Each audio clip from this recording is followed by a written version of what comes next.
आज मैं एक बार से फिर उसी खेत में हूँ जहां पर मैंने आपको दिखाया था कि भैया इस खेत में प्राकृतिक खेती की जा रही है आलू की। आप देख पाएंगे अभी इस समय खुदाई चल रही है और इधर आप देख पाएंगे इधर ये ढेरी लगी हुई पड़ी है। तो किस तरह का आलू जो है निकल रहा है, इसमें किस तरह की स्थितियां हैं, पैदावार क्या कैसी है। क्योंकि प्राकृतिक खेती में लोगों का अक्सर भ्रम रहता है कि भैया पैदावार कम हो जाती है। तो पहली बार इस खेत में प्राकृतिक खेती की गई है, तो भैया कितनी पैदावार कम हुई, कितनी ज्यादा हुई, कैसी हुई, उसके बारे में चर्चा करेंगे।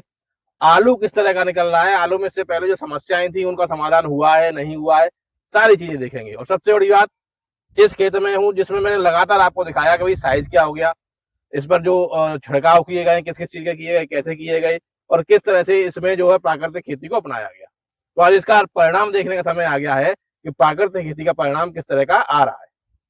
शर्मा जी, आपने जो पहली बार प्रयोग किया प्राकृतिक खेती का, किस तरह का अभी तक लग रहा है? थोड़ा पीछे चलते हुए मुझे समझाइए। ट्रैक्टर की थोड़ा पीछे चलेंगे, आलू वगैरह भी देख लेंगे क्या स्थिति है, कैसी है।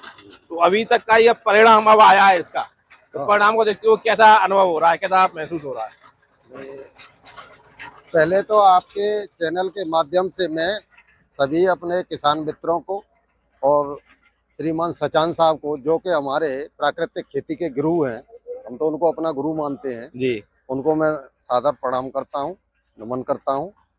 और अभी तक इस फाइनल परिणाम के लिए हम इंतजार कर रहे थे, सभी लोग इंतजार कर रहे थे। हाँ, इंतजार हम भी कर रहे थे कि देखो कैसा परिणाम आएगा। तो बहुत ही अच्छा सार्थक परिणाम आया है। आप देख सकते हैं, क्वालिटी भी बहुत अच्छी है। जब पहले मैं आप लोगों को थोड़ा सा ये बेड पे दिखा देता हूँ कि किस तरह की आलू जो है निकल रहा है, उसका ढेरी दिखाऊंगा और उसके बाद में जो है मैं आपको क्वालिटी दिखाऊंगा। ये आप देख सकते हैं भाई बेड पे किस तरह का ये आलू है। और इधर ये जो ढेरी लग रही है, यहाँ पे आके हम लोग देख लेते हैं।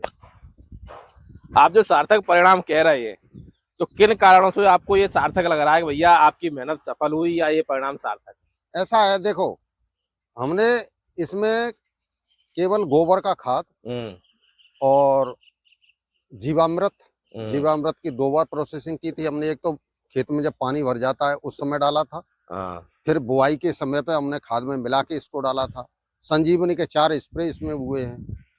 तो अब हम ये देख रहे हैं कि पिछली साल की अपेक्षा हमारी क्वालिटी भी थोड़ा बेहतर हुई है। क्वालिटी किस तरह से बेहतर है, थोड़ा सा देखो डिटेल में, थोड़ा सा डीपली बताएं मुझे। हाँ, डीपली ये है कि पिछली साल इस खेत में चेचक भी थी। अच्छा, अभी की बात करें तो अभी तो आप देख लो, चेचक है नहीं। अभी आप कोई एक आध दाने पे मामूली क्वालिटी हाँ देख सकते हो किस तरह की। हाँ, क्वालिटी एकदम बढ़िया है। 37-97 आलू है। अच्छा, कोई एक आध पे है। पिछली साल तो इस खेत में हमारे कम से कम 50 कट्टे तो हमने फेंक दिए थे। अच्छा, हाँ, तो इसमें एक तो क्वालिटी हमारी बेहतर हुई है और प्रोडक्शन तो आप देख ही रहे हैं, प्रोडक्शन बहुत अच्छा आया है इसमें।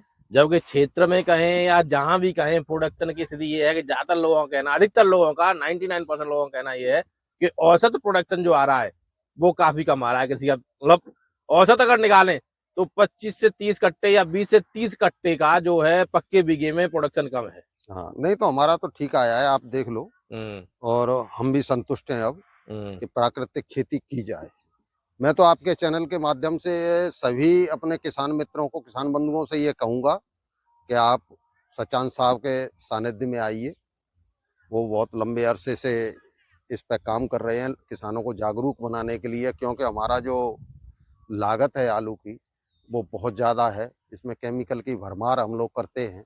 अच्छा, मैं एक चीज यहाँ पे थोड़ा सा बीच में रोकना चाहूंगा, जानना चाहूंगा कि इस वर्ष जिस तरह से आलू का बाजार भाव है काफी कम है और जो लोग पेस्टिसाइड से या अन्य तरीकों से खेती कर रहे हैं उनकी लागत निकालना मुश्किल हो रही है। बिल्कुल। क्या जो व्यक्ति प्राकृतिक खेती कर रहा है वो उसको लागत के बारे में बहुत ज्यादा सोचना पड़ता है क्या? नहीं, देखो ऐसा है, मैंने आप कहो तो चलो केमिकल का तो मैंने प्रयोग नहीं किया इसमें, लेकिन गोबर की खाद इसमें मैंने बहुत प्रचुर मात्रा में डलवाई है। तो वो पैसा उधर इस साल तो मेरा इन्वेस्ट हो गया, वो मान लो फर्स्ट ईयर इन्वेस्ट हुआ ना ये? हाँ, बहुत इन्वेस्ट उसमें चला गया। लेकिन पेस्टिसाइड के रूप में और केमिकल फर्टिलाइजर के रूप में मेरा 1 रुपया नहीं गया। मैं इससे बड़ा खुश हूँ, क्योंकि मैंने बीज में भी टोटल जीवामृत का प्रयोग किया था। ठीक, उसी से ट्रीट कराया था जीवामृत से।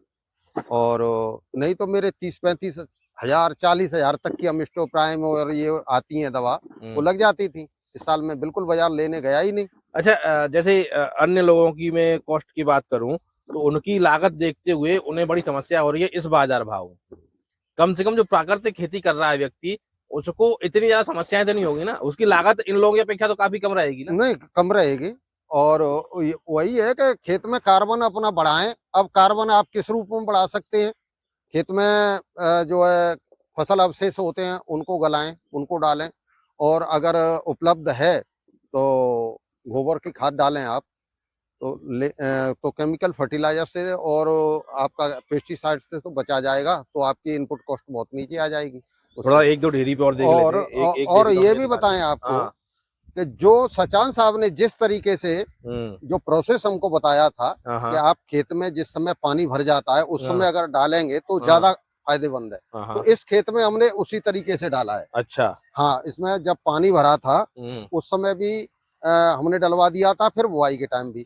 अन्य खेतों में पानी भरे हुए उसमें नहीं डल पाया था, तो उसमें यह हुआ कि चेचक में जितना लाभ इसमें मिला है खेत में, इतना उन खेतों में नहीं मिला है। मिला तो है लेकिन उतना नहीं मिला है। मतलब कुल मिला के ये था कि पहली बार आपका था तो छोटी मोटी कुछ एक चूक कह लो, वो आपसे नहीं, चूक हमसे हुई है। अगर यही थोड़ा सा अब अगले साल आप जाएंगे तो इनमें सुधार होगा। अब तो हमें सारी चीज हमारी नॉलेज में आ गई है कि हमको कितनी मात्रा डालनी है, क्या करना है, कौन से समय पे क्या करना है। जीवामृत हमको कौन से समय पे डालना है। और सबसे बड़ी बात, इतना जानने के बाद मार्गदर्शन सचान साहब का है ही आपके साथ? नहीं साहब, उनका पूरा है। मैं कभी भी फोन करता हूँ वो मुझे तुरंत गाइड करते हैं। नहीं, वो आपके लिए नहीं, सब किसानों के लिए उनका मार्गदर्शन है। बहुत से हमारे किसान साथी या व्यूअर ये समझे कि शर्मा जी के लिए स्पेशल है। तो भैया उनका जो भी प्राकृतिक खेती से जुड़ा हुआ है या जुड़ना चाह रहा है वो तो सबके लिए उनका मार्गदर्शन है। नहीं, वो तो सभी, कोई भी आदमी उनसे बात करना चाहे कभी भी, वो रात में भी फोन उठाते हैं लोगों का। और अब तो उनके प्रशिक्षण शिविर भी शुरू हो जाएंगे, तो किसान वहां जाके अपना प्रशिक्षण भी ले सकते हैं सीधा उनसे। अगर किसी को मेरी जरूरत है मेरे अनुभव की जी, तो मैं रात दिन हर समय तैयार हूँ किसान भैया। के लिए। अभी फतेहाबाद के पास में बड़ी बसई में हूँ और गिरिराज शर्मा जी यहाँ पर प्राकृतिक खेती कर रहे हैं। करीब 150-150 बीघा था, कितना था? हाँ, 150 के करीब है, 30 एकड़ के करीब है। 28 एकड़ मेरा प्राकृतिक है, 2 एकड़ मेरे पास केमिकल वाला है। तो प्राकृतिक का ये परिणाम हम लोग पिछले 3-4 महीनों से इंतजार कर रहे थे भैया किस तरह का आएगा। तो जो प्राकृतिक खेती से जुड़ना चाहते हैं, करना चाहते हैं, अगर आप बड़ी बसई के आसपास से हैं, फतेहाबाद से हैं, नहीं, तो फतेहाबाद के आगरा से हैं, कहीं से भी हैं, आके स्वयं आके निरीक्षण कर सकते हैं, देख सकते हैं किस तरह के परिणाम है। और अगर किसी को कल्चर की जरूरत है तो सचान साहब के यहाँ जाने की, झांसी जाने की जरूरत नहीं है। मैं, अगर आदमी कोई चाहेगा किसान, तो मैं अपने यहाँ उपलब्ध करा दूंगा उसको, और सारी जानकारी भी उपलब्ध आपको इतनी मात्रा में उपलब्ध हो जाएगा कि भैया आप उससे अपना कल्चर स्वयं तैयार कर सकते हैं। तैयार कर सकते हैं, और आपको स्वयं ही तैयार करना चाहिए।